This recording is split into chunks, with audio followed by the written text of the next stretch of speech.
Ferrero reveals the aspect he works on the most with Carlos Alcaraz to help him improve. Carlos Alcaraz has taken a short break after winning the ATP 500 in Rotterdam, the first indoor title of his career. The Mercian player erased the bad taste left by his elimination in the quarterfinals of the Australian Open, at the hands of an injured Novak Djokovic. Winning in Melbourne was one of Carlos's goals for the year, since it's the only Grand Slam missing from his record, despite being very young and having plenty of room for improvement.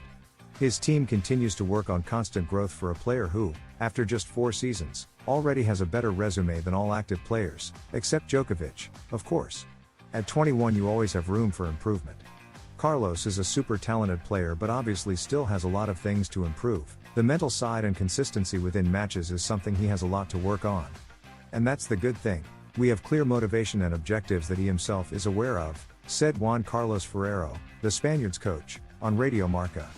Juanqui didn't travel to Rotterdam, taking some rest, and was successfully replaced by Samuel Lopez, who has now become a more active part of the team. This is how Alcaraz prepares to be more consistent. The consistency Ferrero refers to is not just about keeping rallies going, it's not rhythm, it's about minimizing the ups and downs that Alcaraz sometimes has within matches, where he falls into slumps with several consecutive errors. The way they have worked on this was already explained in this newspaper by Antonio Martinez Cascales, director of the Ferrero Tennis Academy. In training sets or matches, they give him conditions.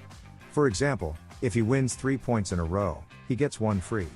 But on the other hand, if he's 15-0 and doesn't win the next one, they subtract 1, so instead of 15-15 it becomes 0-15.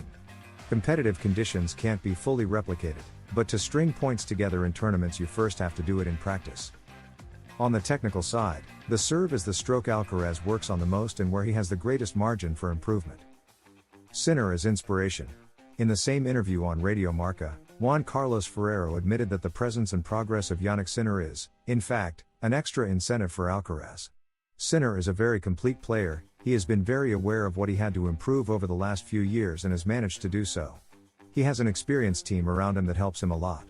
He has matured in the last year and is very conscious of what he feels during a match and what he needs to win. He will be a very tough rival and will push Carlos to stay sharp and keep improving, said Juanqui. Jannik himself has reflected in the same way, that Alcaraz's presence is one more reason for him to get better. The reunion between Alcaraz and Sinner will be in Doha. They could only meet in a hypothetical final, as they are the main seeds, with Alexander Zverev having chosen to do the South American clay swing this season. Nowadays everyone knows Carlos Alcaraz. At 22 years old, the Spaniard, recently world number 1 again after winning another US Open, has already become one of the most successful players in tennis history.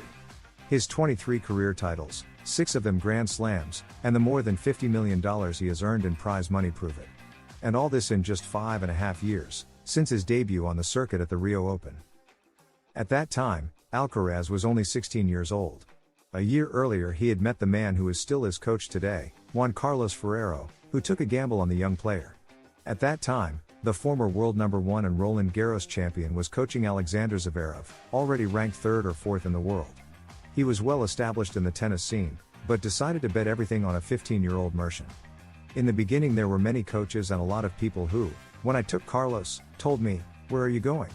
You were world number 1. How are you going to get into traveling around in a car with a kid?" I thought it through carefully. For me it was a personal bet and also professional growth as a coach, working with a kid from a young age and preparing him properly, Ferrero admitted in a past interview with Cadena Ser. He had already sensed the potential Carlos Alcaraz might have when he first saw him at just 12 years old at the Ferrero Tennis Academy in Vienna, Alicante, created and directed by Ferrero himself after reaching world number 1 back in September 2003. The academy has also trained players such as Pablo Carreño, Mario Vilella, Carlos Jimeno, or Eva Guerrero.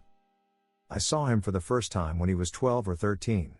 He came to the academy and we trained one day. He was very small but everyone was already talking about him. He had everything he is now, but in miniature, he confessed.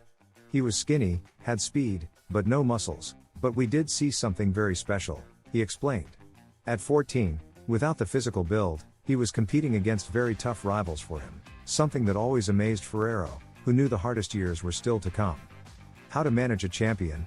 One of Ferrero's best achievements with Alcaraz has been keeping the young star's feet on the ground, not an easy task these days. It had been many years since tennis had seen a talent like Alcaraz, and above all, One able to stay at the top, something that, apart from Sinner, other young players such as Felix Auger-Aliassime, Lorenzo Musetti, Holger Rune, Denis Shapovalov, Francis Tiafoe, or even Stefanos Tsitsipas, have lacked, often falling short of success. Perhaps the most notable case is Alexander Zverev. Ferrero confessed on the Three Igualas podcast that he ended up very frustrated after coaching him for 8 months, especially due to his lack of discipline. He has many distractions outside of tennis. He constantly gets calls, messages, wastes time on Instagram and can't focus on tennis. I remember 3-hour practices where he was unable to perform at an adequate level for even an hour and a half. I told him, reproaching him for his lack of attitude and constant lateness, and there was an argument. I think he was being disrespectful to all team members, he recalled.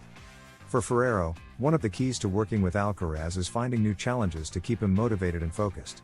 Having challenges and even rivalries to measure yourself against is fundamental. In a past interview with Punto de Break, Ferrero analyzed the challenges facing the Mercian. We want Carlos to be a 10 in practically everything.